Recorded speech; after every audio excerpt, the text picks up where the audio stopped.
Hey, what's up, my good people? So, just come listen to this, and you'll never be regret. So, you know what you can do in the entire life to save your money to make you go off. You know that? Just come now and listen to this. Don't forget to subscribe, share, comment. Thank you. Listen to this. Okay? Wealthy people do three things, man. They stop trading time for money. They make their money work for them. And they give as much value to people as they can. And so I learned that as I got older. That part really didn't make sense to me at the time. But the money working for you part, and I was like, how do you make your money work for you? Again, all I know is how to go get money.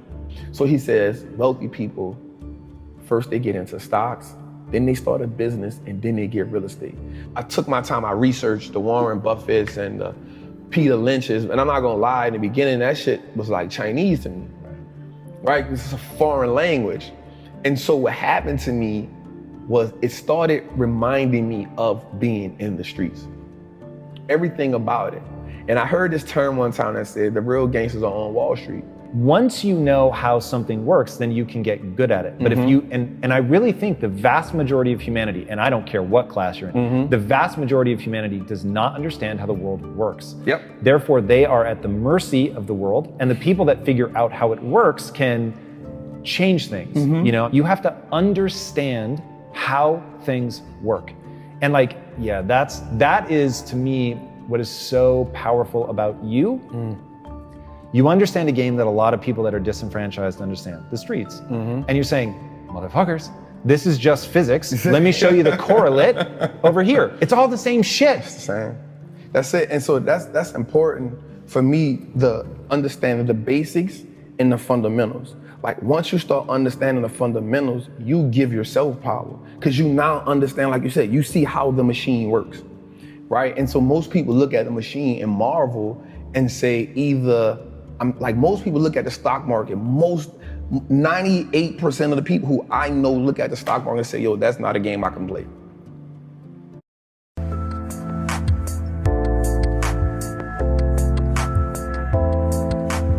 I'm staying away from it. And so the way it's set up is, the world is set up, well, listen, cool, I don't even want you to play it. Just give me your money, I'll play it for you. So when we look at like banks, like we understand that banks don't necessarily work in our favor, right? So banks only give us 0.05% interest on the money we have there. Well, we can get 8% just by putting our money in an index fund. So why would I just sit my money in a bank and let the bank make all the money? Because all they're gonna do is invest the money for you. So they now operating as the plug. They operate now as the man who, I'm gonna front you this, I'm gonna make my money, I'm gonna take the cut, I'm gonna give you just enough to keep coming back. I'm gonna go to the plug. Who is the plug? The stock market, right? And so once I understood the fundamentals of like, the most important thing too, is we don't understand how money works.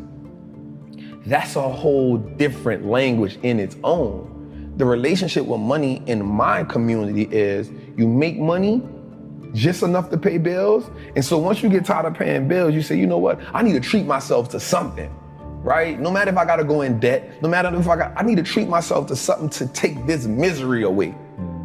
So you treat yourself to something that you can't afford at the time, right? But it makes you feel good in the moment. And so because it makes you feel good, you say, you know what? I'm living. This is a reprieve from everyday struggle. Let me get back on the hamster wheel. And so the sacrifice now becomes hard because now you're saying, I gotta work, and never get that reprieve. I'm not willing to do that, right? And so that's the mindset comes in and say, everybody around me had the same problem. No one represented the solution. So if I don't change something, I'm only gonna end up like everybody else I know. Somebody has the solution somewhere. There's too many people out here living the life of their dreams that I'm watching. They know something I don't know. And the only thing that they had was access to a different type of information. So once I went and got the information, I now wanted to sing from the mountaintop, like, yo, look at this dope thing I found. Everybody can be a part of it. And then when I showed it to people, they was like, that ain't it, bro. I'm not about to do that.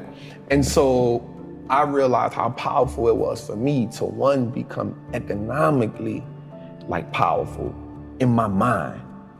Because the thing about investing, especially in stocks, is that piece of ownership of everything that I use now makes me say, well, if I own that Apple, God, I don't care about buying an Apple phone. If I'm gonna wear Levi's and I'm gonna wear Timberlands, if I can own VFC Corp, then I own the stuff that I'm buying.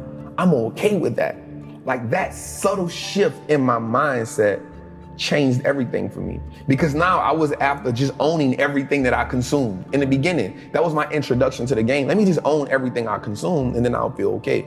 Owning a stock is like, it's owning a percentage of a great business.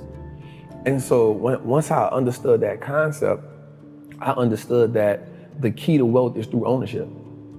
Like that was one of the things that made it click, because I studied the wealthy people. The key to building wealth is not how much you can work. You can't work your way to wealth. You got to invest your way there. And all wealthy people, black, white, Asian, Chinese, they own a whole bunch of shit. The people who aren't wealthy is because they don't own nothing. You only have your money sitting in cash. If your money is just sitting in cash, realistically, you're becoming poorer every day. Right, or they own depreciating assets. And that's what cash is. It's a depreciating asset, because the more money they print, the more money that money loses value. Yeah. So if it's just sitting, it's the reason why the bank wants you to have your money there. So they can take it and use it and invest it so much and be like, hey, it's just sitting, I'm gonna give you 50 cents on whatever you had in there. Right. And so the idea of ownership was, yo, we can just start owning everything that no matter if it's just a stock. Like that's powerful, because if you can start owning the businesses that you now consume every day, you turn a one-time transaction to a lifetime of profit. Because if I go to the store and buy a pair of Nikes, that's a one-time transaction. In order for me to get something from them again, I gotta come back and buy another pair of Nikes. But if I own the Nike stock, long as I own it, it's a profitable vehicle for me. So that one-time transaction can become a lifetime of profit if I own that business. And another great thing about the stock market is it makes me pay attention to the world. And so now I understand what's going on in the world. I started learning business cycles, market cycles. You know what I'm saying? Like, because now I can understand, yo, this is okay. Things are going out of business. Okay, we're in this cycle. Okay, people are hiring. Okay, we're in expansion cycle. And so now I took an economic class on my own without just understanding the world. And so you start understanding when something is happening in China. Okay, something happening in China, so I own Apple. Apple has 20% of their revenue in China. Okay, they might take a little hit right now. What do you say to people that don't think they have enough money to invest? So the important thing for me to tell them is start where you are. You build a mansion, you build an empire, you build it brick by brick. Like you start with $25. If you can do $25 a month, that's cool. If you can do $25 a week, that's cool. Because what happens is, once you start understanding the power of how your money works, you'll start saying, yo, I don't need to do that because that's taken away from this. That 25 will now become $50. Guaranteed. That 50 will now become 100 because you're gonna start doing more with less. The person who works out and sees that they drop 10 pounds in 2 weeks says, you know what, I'm gonna go a little harder because I know if I can drop 10, I can drop 20, right? I know if I see one muscle shape up, I know it's possible. The word possible is so powerful. Possible changes the game. Instead of it being impossible, we now say I am possible or I'm possible. That changes the dynamic. So the first mindset is saying, invest in your first stock. It don't have to be a winner. It doesn't have to be a home run. It can be an AT&T stock that costs $26 right now.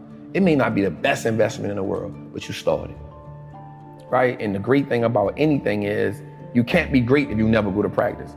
You can't hit 81 if you never get in the gym. So just get in the gym and then find somebody who can teach you. Be dedicated to understand the process.